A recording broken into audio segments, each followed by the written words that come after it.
Hey guys, this is Maximal Expansive Breathing. I will kind of walk you through this one. We'll do it together. So all you need is to lie on your back on the floor, and you can have a pillow under your head if that's more comfortable.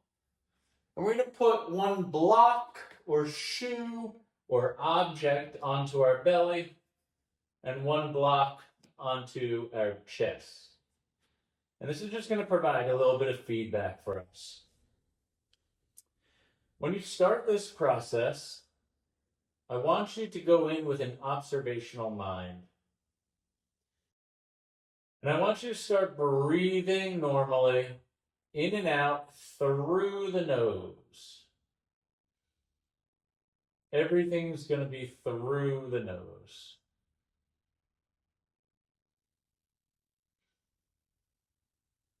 And I want you to observe how the air flows in on an inhale and how the air flows out on an exhale.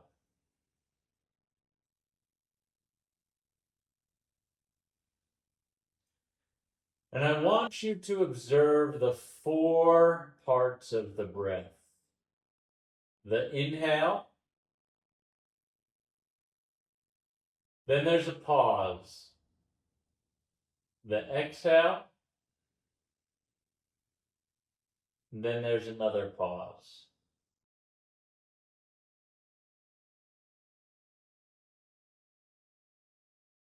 Try to think of these as four distinct phases. And observe where the air readily flows in on the inhale and where it readily flows out on the exhale. Or where it might get stuck. Or where there's restriction, not allowing the breath to flow.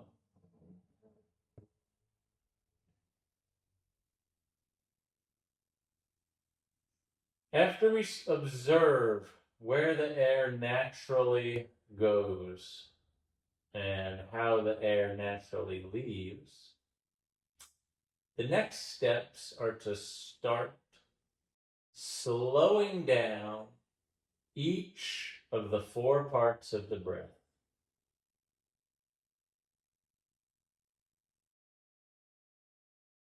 And so you're not going to slow down the parts of the breath by sucking in air harder or by forcing air out faster. The only way to elongate the parts of the breath are to pull air inward less forcefully and to allow for air to escape without feeling the need to push it.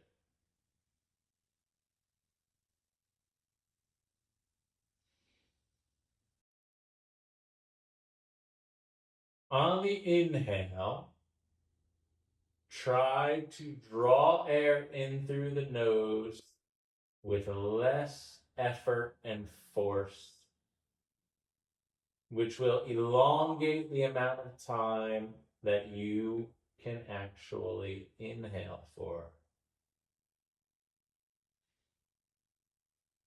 And then you reach the pause.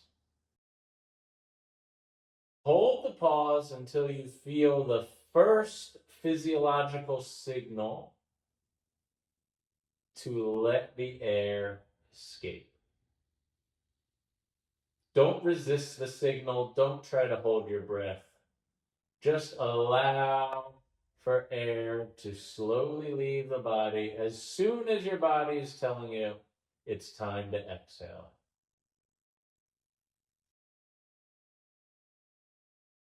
On the exhale, slowly allow for air to exit the nostrils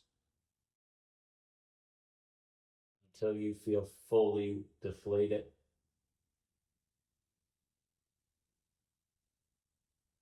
And then there's another pause, and you wait for that pause to tell you that it's time to inhale again.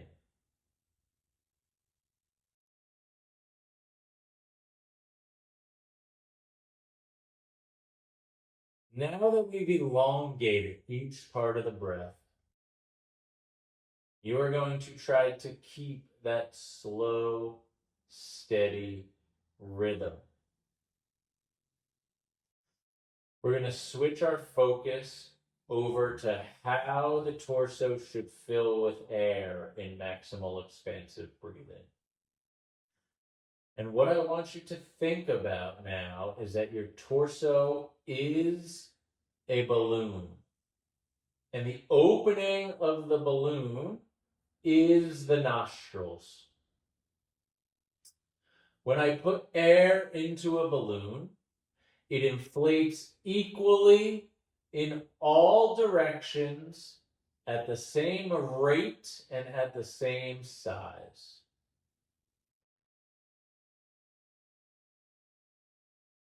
When I put air into my balloon, I should feel the block on my belly rise upward to the ceiling.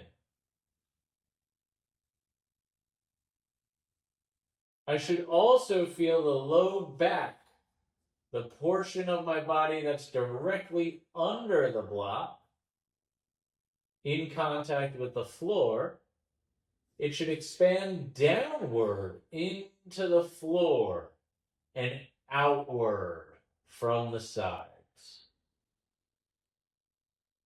So let's stay focused on the belly, oblique, and low back area, that 360-degree strap around the body, and see if we can expand on an inhale.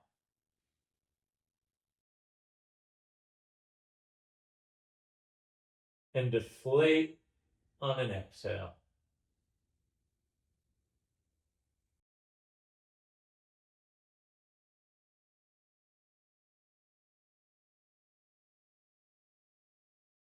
Expand outward in all directions.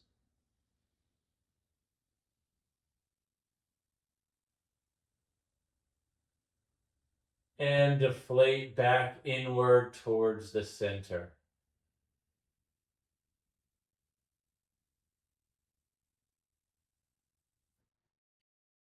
And when we focus the breath down in the belly area, that is called diaphragmatic breathing.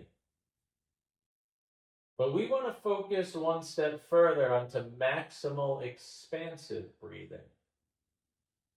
So we are not only going to focus on the block that's on the belly and the low back, but we're going to shift our focus up towards the block that is on our chest. And on the opposite side of our body, we have our upper back lying in contact with the floor. And then on the sides of our body, we can feel our armpit area and our lat muscles. First, to transition our diaphragmatic breathing to maximal expansive breathing, we need to do a diaphragmatic breath, focusing on filling up this bottom part of the balloon first, and then air starts to rise and the volume grows into the chest and upper back area. So let's start with our nice slow inhale, filling up the bottom of the balloon first.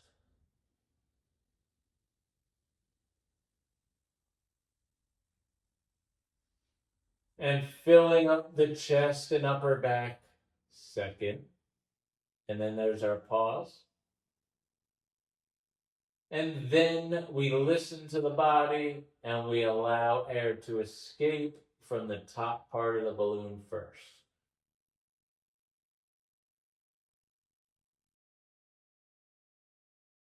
And then through the bottom part of the balloon.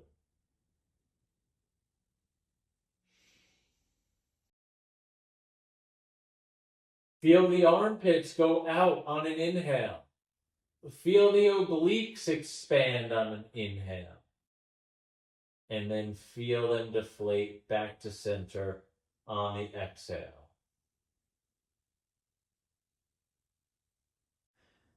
Feel the low back and the belly, the block on the belly, expand equally, both up and down on the inhale. And deflate on the exhale.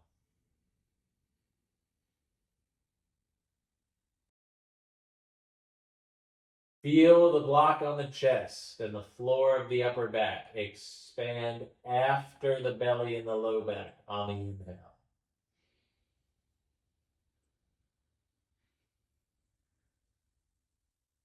And deflate on the exhale back towards the center of the body.